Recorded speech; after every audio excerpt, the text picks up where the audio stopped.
नमस्कार students, Python classes में आपका एक बार फिर से स्वागत है। तो आज हम लोग एक बार पहले देख लेते हैं हमने लास्ट क्लास में क्या डिस्कस किया था जल्दी जल्दी। उसके बाद हम लोग अपना नया टॉपिक चालू करेंगे आज। तो लास्ट क्लास में हमने छोड़ा था यहाँ से एब्सोल्यूट एरर, रिलेटिव एरर और परसेंटेज एरर को हमने डिस्कस किया था। और हमने इसके दो न्यूमेरिकल जो है, एक जो प्रिसीजन एक्यूरेसी के ऊपर न्यूमेरिकल था और एक न्यूमेरिकल था हमारा ये सारे जो एरर हैं इनको निकालने के ऊपर, है ना। जो डिस्कस किया था हमने थ्योरी में वही सारे एरर निकालने के एक न्यूमेरिकल दिया हुआ था। तो ये हमने डिस्कस किया था। होपफुली न्यूमेरिकल आपको समझ में आए होंगे और थ्योरी भी आपको उससे रिलेटेड जो है वो समझ में आ गई होगी। कोई भी डाउट होगा तो आप कमेंट बॉक्स में भी पूछ सकते हैं, हम लोग जरूर रिप्लाई देंगे। ठीक है, तो नेक्स्ट हमको सिग्निफिकेंट फिगर्स डिस्कस करना था, लेकिन उससे पहले मेरे से एक स्लाइड मिस हो गई थी। ठीक है, तो इसको भी हम लोग जल्दी जल्दी देख लेते हैं, कॉम्बिनेशन ऑफ एरर्स। ठीक है, ये भी बहुत इंपॉर्टेंट टॉपिक है, एरर्स के अंदर एनसीईआरटी में दिया हुआ है। इसको भी हम लोग थोड़ा जल्दी जल्दी देख लेते हैं एक बार, क्योंकि ये स्लाइड हमसे लास्ट क्लास में मिस हो गई थी। ठीक है, तो चलिए चालू करते हैं अपना कॉम्बिनेशन ऑफ एरर से। तो देखिए ये सब जो टॉपिक हैं ये बहुत ही इजी टॉपिक्स हैं, बहुत ही स्कोरिंग टॉपिक्स हैं। अगर आप लोग को हार्ड लग रहा है तो वो आप लोग इसको खुद हार्ड बना रहे हैं ज्यादा सोच सोच के। इसमें ज्यादा कुछ सोचना ही नहीं है, सिंपल सिंपल करते जाना है जैसा जैसा आपको थ्योरी में दिया हुआ है। तो देखिए एरर एरर अगर है उसका कॉम्बिनेशन मतलब क्या है कि हम दो एरर को या ऐड कर रहे हैं, ऐड सब्ट्रैक्ट कर रहे हैं, ठीक है, डिवाइड मल्टीप्लाई कर रहे हैं, या उसको कुछ पावर से रेज कर रहे हैं। ठीक है, तो हम लोग का अभी ये बोल रहा है कि एरर ऑफ अ सम और डिफरेंस।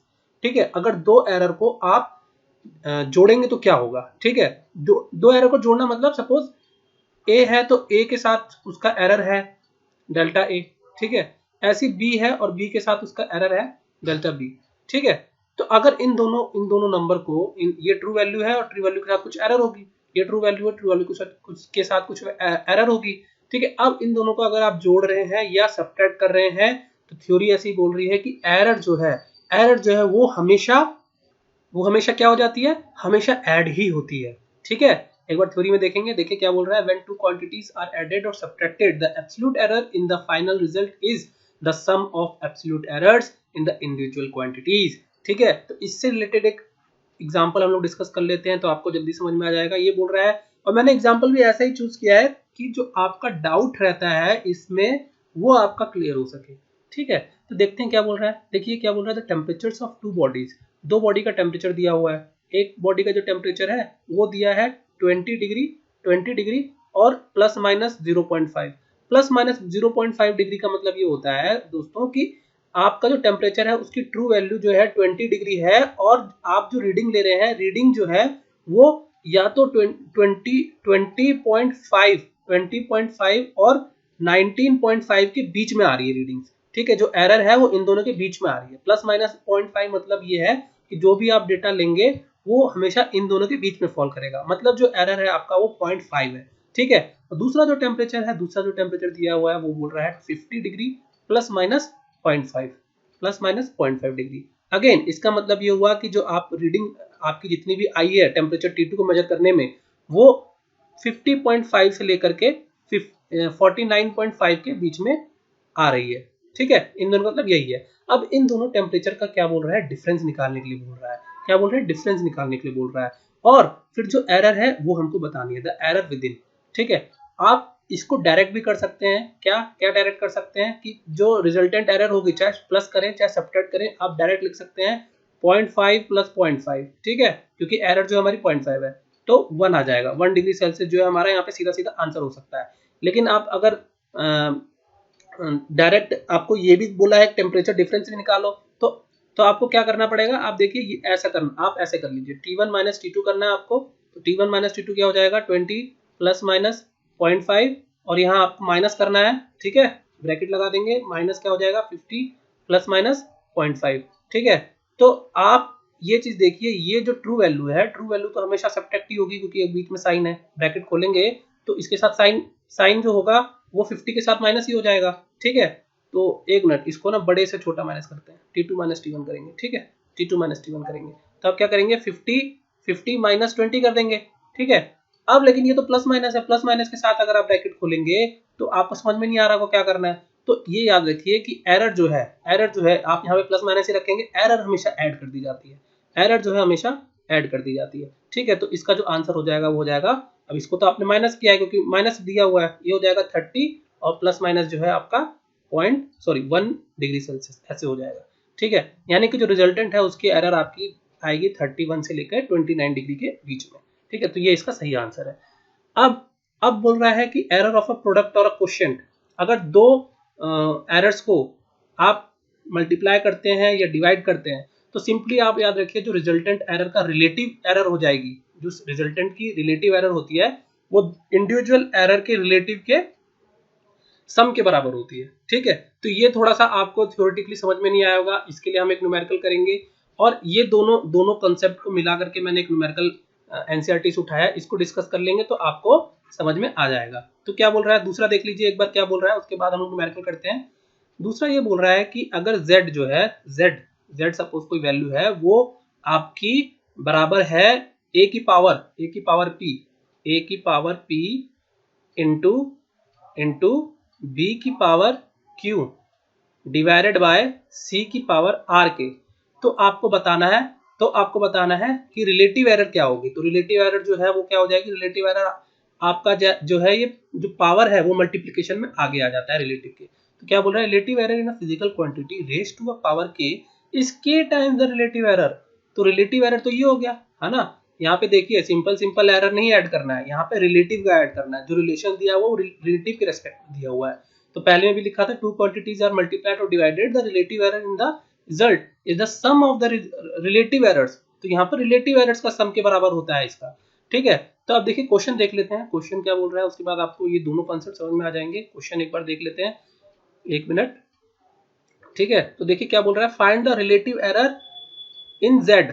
तो z का जो रिलेटिव एरर है वो निकालना है। तो रिलेटिव एरर क्या होता है, रिलेटिव एरर z में क्या हो जाएगा, डेल्टा z बाय z हो जाएगा, यही तो रिलेटिव एरर का फॉर्मूला होता है। ठीक है, इसका रिलेटिव एरर निकालना है आपको z का, तो z का रिलेटिव एरर ये हो गया। ये किसके बराबर होगा, ये किसके बराबर होगा, अब देखिए z की वैल्यू जो है वो इसके बराबर है, यानी a की पावर 4 और b की पावर 1/3 डिवाइडेड बाय c की पावर 3/2 और c की पावर 1 और d की पावर 3/2 के बराबर है। तो अब आपको निकालना है रिलेटिव एरर z। तो रिलेटिव एरर ऑफ z आप पहले ये देखिए कि पावर का तो हमको पता है कि पावर आगे आके मल्टीप्लाई हो जाती है। ठीक है, पावर तो आगे आके मल्टीप्लाई हो जाती है, लेकिन अगर ये दोनों मल्टीप्लाई में है या डिवाइड में है तो इनका रिलेटिव एरर का सम बराबर हो जाता है, किसके, रिजल्टेंट के। तो रिजल्टेंट आपको डेल्टा z बाय z निकालना है, तो बाकी का जो a b c d जो है आपस में डिवाइड और मल्टीप्लाई है, तो इनका रिलेटिव सम को, रिलेटिव एरर को आप बस ऐड कर देंगे। ठीक है, यहाँ रिलेटिव एरर को यहाँ पर क्या किया गया है, ऐड कर दिया गया है। तो आप कैसे लिखेंगे, आप लिखेंगे डेल्टा a बाय a। ठीक है, और इसकी पावर कितनी है 4, तो आप इसको 4 से मल्टीप्लाई कर देंगे।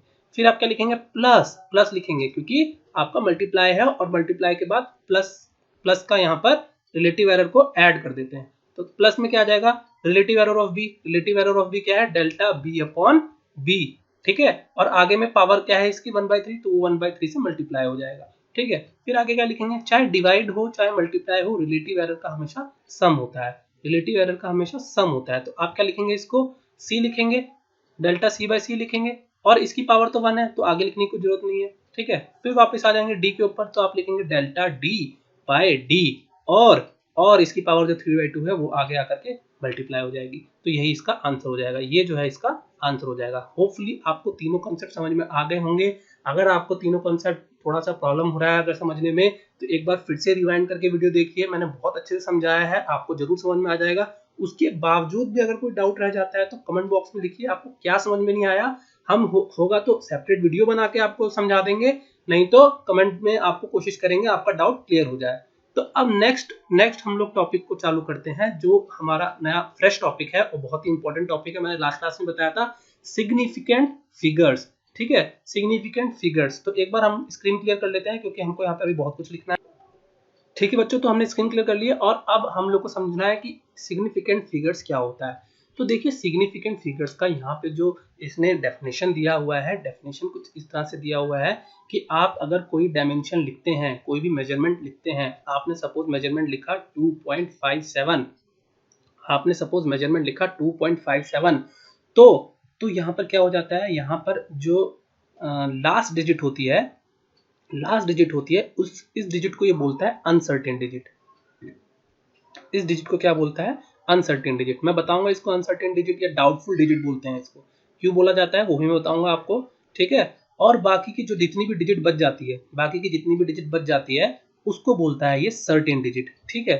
तो combination of certain digit as well as uncertain digit, दोनों के कॉम्बिनेशन को ही हम लोग बोलते हैं सिग्निफिकेंट डिजिट, ठीक है। और हमको ये निकालने आना चाहिए कि किसी भी मेजरमेंट में सिग्निफिकेंट डिजिट कितनी होती हैं या क्या है, और उसको सिग्निफिकेंट डिजिट तक अगर मान लीजिए सपोज बोला है कि 3 सिग्निफिकेंट डिजिट आप लिखिए, तो मतलब आपको पूछेगा कि इसमें कितनी सिग्निफिकेंट डिजिट है। सपोज आपको कोई नंबर दे देगा 23.046 ऐसे करके नंबर दे देगा, और क्वेश्चन पूछेगा एग्जाम में कि इसमें कितनी सिग्निफिकेंट डिजिट है, आपको ये बताना है, ठीक है। तो आपको कुछ रूल्स हैं, सेट ऑफ रूल्स हैं। इन सेट ऑफ रूल्स को मैं आपको सजेस्ट करूंगा जब मैं ये सारे रूल्स डिस्कस करूं तो आप एक पेन और पेपर अपने साथ में लेके बैठें, क्योंकि ये जो रूल्स हैं थोड़े ऊपर नीचे हैं, आपको समझ में नहीं आएंगे। रूल्स जो होते हैं बिना लिखे याद भी नहीं होते हैं, ठीक है। अगर आप सोच रहे हैं कि खाली वीडियो देख लेंगे आपको सब समझ में आ जाएगा, तो आपको उस टाइम तो समझ में आ जाएगा, लेकिन आप अपने आप को धोखा दे रहे हैं। बाद में आप जब वीडियो देखने के बाद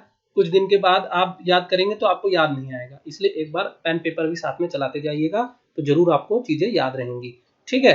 तो देखिए इस लास्ट डिजिट को हमेशा अनसर्टेन डिजिट इसलिए बोला जाता है कि देखिए जैसे यही एग्जांपल ले लीजिए, ठीक है सॉरी, जैसे यही एग्जांपल ले लीजिए। इस एग्जांपल में देखिए अगर आप देखेंगे, अगर आपने इसका मेजरमेंट लिया है तो आप देखिए आपका स्केल है सपोज ये है ना, तो ये सेंटीमीटर में ये 0, ये 1 सेंटीमीटर 10 mm की बात कर रहा होगा, ठीक है। तो ये 10 mm 20 mm, तो वैसे हम लोग बोलेंगे 1 सेंटीमीटर 2 सेंटीमीटर 3 सेंटीमीटर, ठीक है। तो आपने ये जो लिखा है, ये जो लेंथ आपने निकाली, अब ये लेंथ तो इसके बीच में है, यानी ये 2.5 सेंटीमीटर भी हो सकता है और 2.6 सेंटीमीटर भी हो सकता है। तो जो लास्ट की डिजिट होती है ना, पहली डिजिट तो हमारी हमेशा सर्टेन होती है कि भाई ये तो 2 तो है ही, है ना। यहाँ डेसिमल लगा लीजिए, या तो आपको अगर कंफ्यूजन हो रहा है तो, क्योंकि ये सेंटीमीटर होता है, ये mm में इसने रीडिंग लिखी हुई है, इसलिए 0 10 20 ऐसे करके इसने यहाँ बना दिया है, ठीक है। हमें पता है कि यहाँ पे 1 सेंटीमीटर 2 सेंटीमीटर 3 सेंटीमीटर ऐसे करके दिया रहता है, ठीक है। अभी क्या है, डिवाइस का आपका जो ये इंस्ट्रूमेंट है, आपके इंस्ट्रूमेंट का जो लीस्ट काउंट है वो 1 mm है ना। सबसे छोटी वैल्यू जो ये मेजर कर सकता है वो 1 mm है। अगर आपकी जो लेंथ है, आपकी जिस लेंथ को आप मेजर कर रहे हैं वो यहाँ कहीं बीच में आ गई, ठीक है, तो कुछ लोग इसको लिखेंगे 2.5 सेंटीमीटर, कुछ लोग लिखेंगे इसको 2.6 सेंटीमीटर, ठीक है। तो आप ये बताइए कौन सही है कौन गलत है। देखिए गलत ना ही 2.5 है ना ही 2.6 है, क्योंकि आपका जो इंस्ट्रूमेंट है उतना प्रिसाइज वैल्यू कैप्चर ही नहीं कर सकता है, ठीक है। तो इसकी वजह से कुछ बच्चे 2.5 लिख देंगे, 2.6 लिख देंगे, गलत दोनों भी नहीं है, ठीक है, क्योंकि एक्चुअल लेंथ तो कुछ और ही है। एक्चुअल ना ही 2.5 है ना 2.6 है, ठीक है। लेकिन आपके डिवाइस के, आपके इंस्ट्रूमेंट के अकॉर्डिंग जो वैल्यू आई आप उसी को लिखेंगे ना, तो इसलिए जो लास्ट डिजिट होती है उसको हम लोग अनसर्टेन बोलते हैं, ठीक है। क्योंकि अनसर्टेन इसलिए बोला गया कि कुछ भी ना ये वाला सही है ना वो वाला सही है, दोनों ही आपका जो इंस्ट्रूमेंट है वो बच्चे मेजर करके बोल सकते हैं, इसीलिए हमेशा ये डाउट में रहती है। और लास्ट डिजिट डाउट में रहती है, इसी वजह से इसी को अनसर्टेन डिजिट बोला जाता है, ठीक है। होपफुली आप लोग को समझ में आ रहा होगा कि अनसर्टेन डिजिट क्या है, ठीक है। अब आगे हम लोग आ जाते हैं कि रूल्स क्या होते हैं सिग्निफिकेंट फिगर्स को हमारे जो है निकालने के, ठीक है। तो रूल्स जो है हम लोग रूल्स को एक बार देख लेते हैं। रूल्स देखने से पहले एक बार मैं स्क्रीन को थोड़ा सा इरेज कर देता हूं क्योंकि हमें स्पेस चाहिए। तो देखिए बच्चों, जो यहाँ पर आप स्लाइड में देख सकते हैं, ये जो रूल्स लिखे हुए हैं, प्लस यहाँ पे नोट्स में कुछ आपके रूल्स लिखे हुए हैं, ठीक है। तो ये सब जो है ये सब जो है सब एनसीईआरटी का डेटा है नोट्स में, प्लस यहाँ पर ये सब एनसीईआरटी का डेटा है। और एनसीईआरटी में बहुत ही डिफिकल्ट तरीके से इसको समझाया हुआ है, इसलिए स्टूडेंट्स को समझ में नहीं आता है, ठीक है।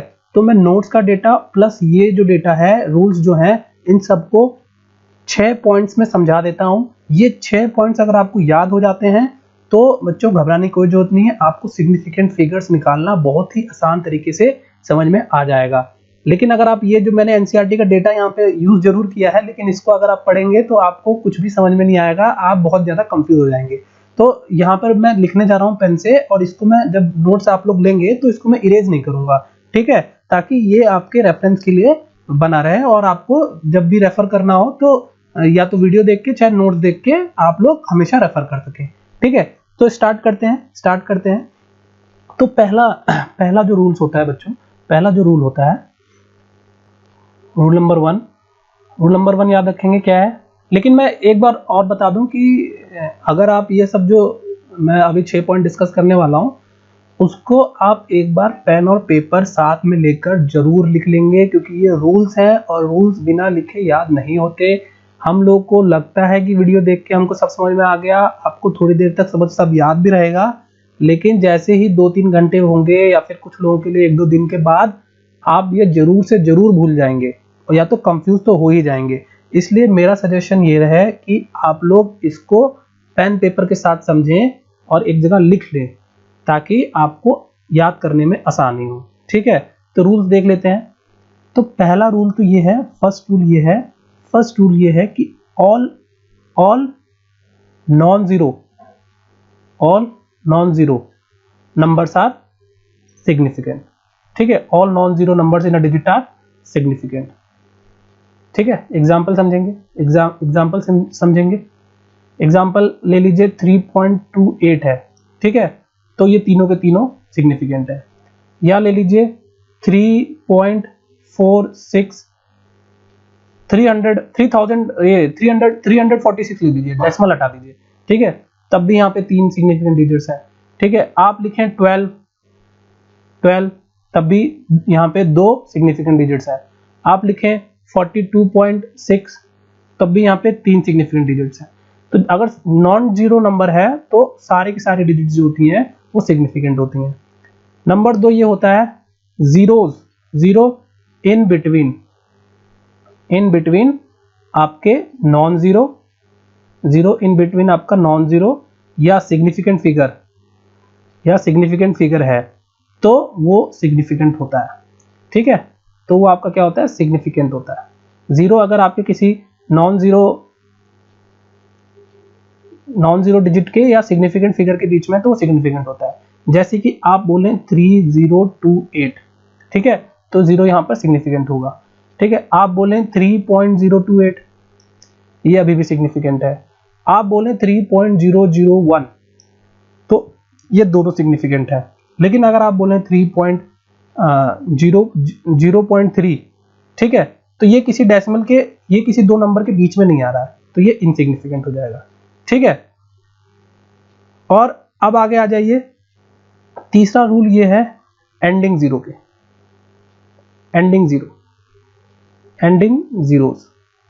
ठीक है, एंडिंग जीरोस के लिए बोल रहा है, पहला अगर वो आफ्टर डेसिमल है, आफ्टर डेसिमल होना चाहिए। ठीक है, आफ्टर डेसिमल होना चाहिए और एंडिंग होना चाहिए, एंडिंग जीरो होना चाहिए।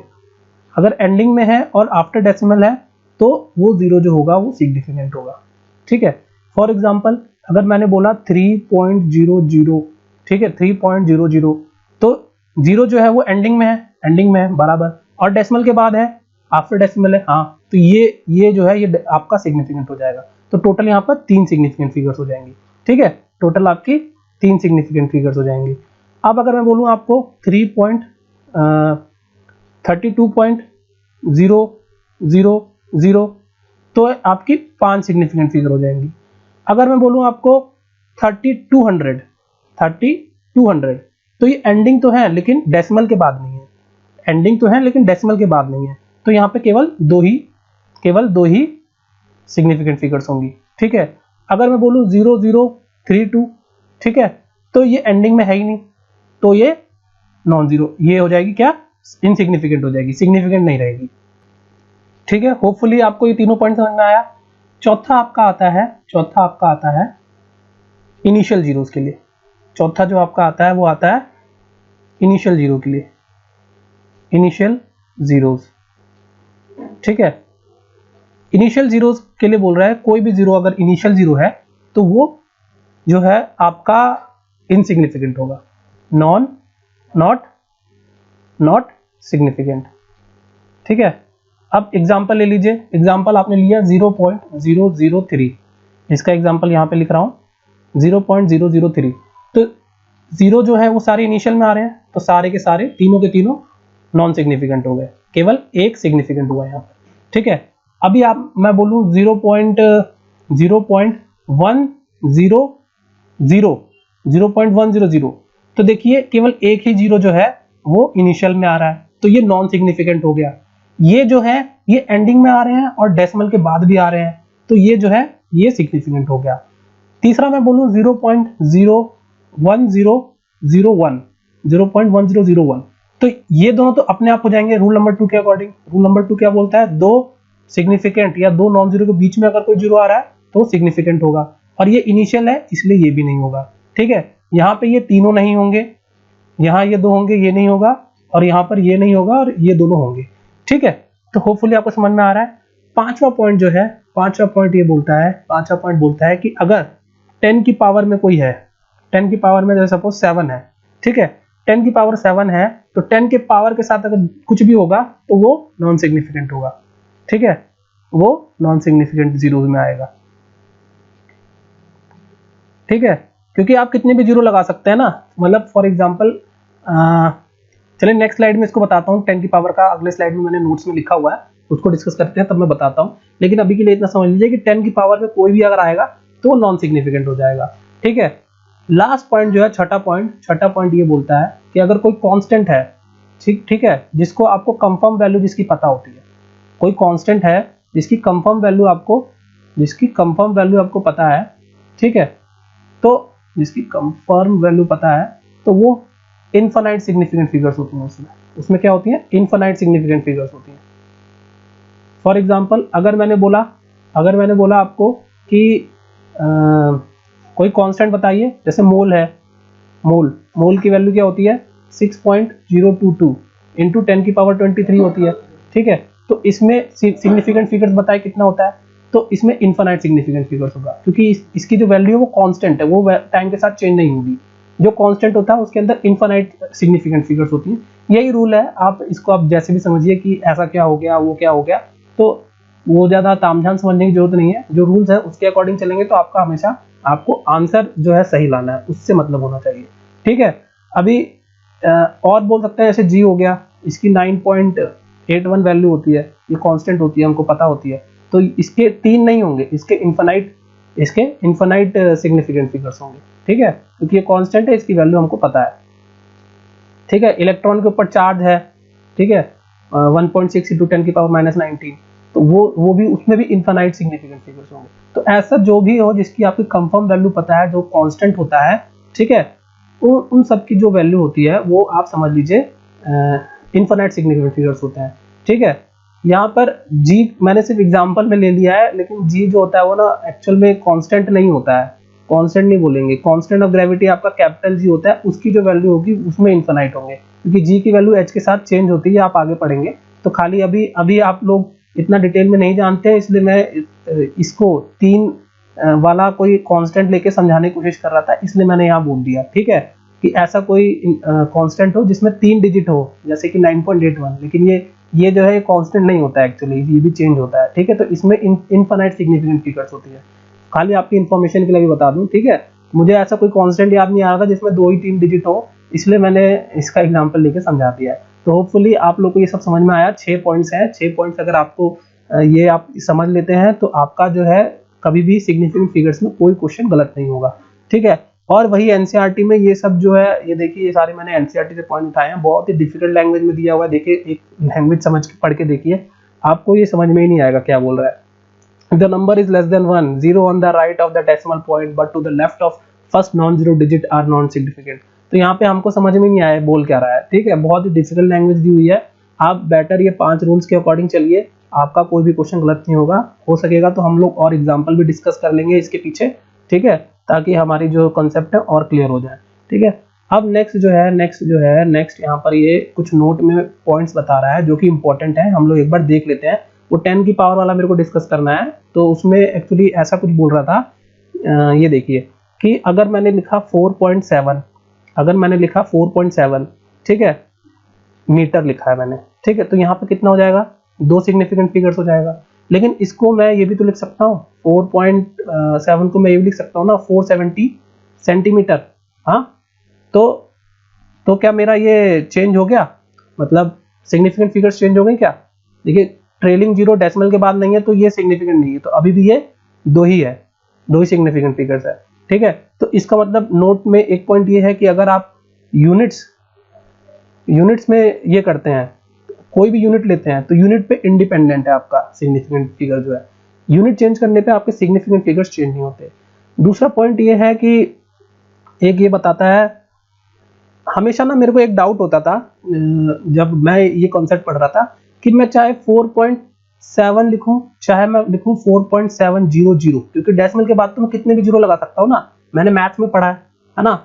लेकिन यहाँ पर आप देखेंगे रूल के अकॉर्डिंग यहाँ पे दो सिग्निफिकेंट फिगर है, और ये देखिए जीरो जो है डेसिमल के बाद आ रहा है और एंडिंग में है, तो यहाँ 4 सिग्निफिकेंट फिगर्स है। तो ऐसे कैसे हो सकता है ना, तो ऐसे कैसे हो सकता है, नंबर तो दोनों एक ही है लेकिन एक में सिग्निफिकेंट फिगर 2 है, एक में सिग्निफिकेंट फिगर 4 है।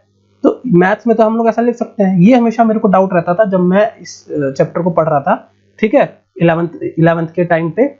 तो अभी और पढ़ते पढ़ते मतलब जब मैंने इंजीनियरिंग वगैरह कर ली तब मुझे ये कंसेप्ट आगे चल के क्लियर हुआ कि फिजिक्स में 4.7 और 4.700 एक नहीं होते, ठीक है। वो क्यों नहीं होते, क्योंकि बच्चों आपको अगर ये 4.700 लिखता है ना क्वेश्चन में, ठीक है, तो इसका मतलब ये है कि आपका जो इंस्ट्रूमेंट है वो correct to 3 places of decimal आपकी जो रीडिंग है वो दे सकता है, जो डेटा पॉइंट्स है वो आपको करेक्ट 3 डेसिमल के बाद तक दे सकता है, ठीक है। और वही 4.7 है अगर कोई डेटा, तो आपका जो इंस्ट्रूमेंट है वो केवल डेसिमल के बाद एक ही डिजिट तक डेटा दे सकता है। तो इसका मतलब ये हुआ कि ये वाला जो डिवाइस है वो ज्यादा इसका रेजोल्यूशन ज्यादा अच्छा है ना, वो ज्यादा प्रिसाइज वैल्यू देता है, बहुत ही अच्छा डिवाइस है। और ये जो डिवाइस है ये डिवाइस ज्यादा अच्छा नहीं है, ज्यादा प्रिसाइज वैल्यू जो है वो ये कैप्चर नहीं कर पाता है, ठीक है। इसी वजह से 4.7 और 4.700 जो है ये बहुत इंटरेस्टिंग बात है, फिजिक्स में एक नहीं होते। तो बहुत लोग दिमाग लगाते हैं, वो आप लोग अपना दिमाग मत लगाइएगा, जो रूल्स मैंने बताए हैं 6 उसी के अकॉर्डिंग क्वेश्चन सॉल्व कीजिएगा, तभी आपका क्वेश्चन एकदम सही तरीके से सॉल्व होगा।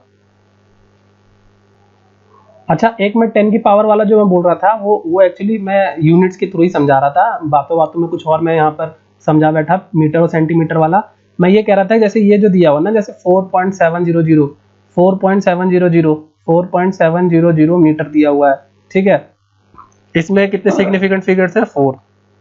अगर मैं इसको डेसिमल में कन्वर्ट कर लेता हूँ तो मेरी यहाँ पर 470 ऐसे करके सेंटीमीटर आ जाएगा, ठीक है।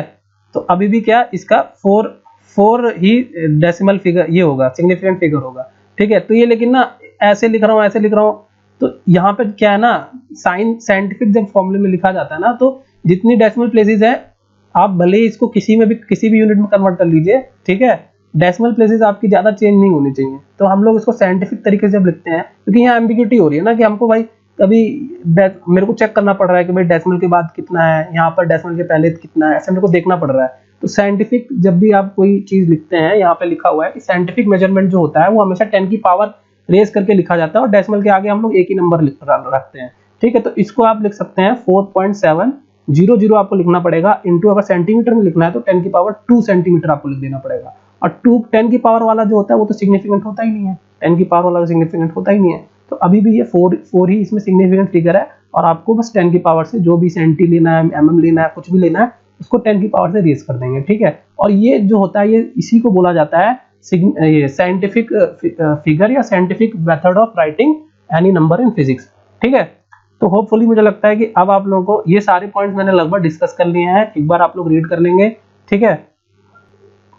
तो होपफुली मुझे लगता है कि सिग्निफिकेंट फिगर्स का जो डाउट है या फिर जो कंसेप्ट है वो आपको आज पूरा का पूरा क्लियर हो गया होगा। अगर आपको अभी भी कुछ डाउट है तो एक बार वीडियो दोबारा रिवाइंड करके देखिए, मैंने बेस्ट पॉसिबल वे में आपको समझाने की कोशिश करी है, ठीक है। और नोट्स को रेफर करिए, ये मैं जो पांचों पॉइंट है ये स्लाइड में रहने दूंगा, इसको रब नहीं करूंगा। तो अगर आप इसको चाहते हैं, ये नोट्स चाहते हैं एक बार देखने के लिए, रेफर करने के लिए, तो आप बिल्कुल यूज कर सकते हैं। लेकिन मुझे लगता है राइटिंग थोड़ी सही नहीं है, तो जब मैं पढ़ा रहा तो एक बार आप अपने ही नोट्स खुद बना लें कि जो मैंने 5 पॉइंट बोले, क्योंकि वर्बली मैं ज्यादा बोलता हूँ, लिखता मैं कम हूँ, इसलिए अगर आपको ये ढंग से समझना है तो समझने के लिए देखिए लिखना भी जरूरी है, क्योंकि ये जो है ये रूल है, और रूल जब तक आप लिखेंगे नहीं तब तक आपके दिमाग में बैठेगा नहीं।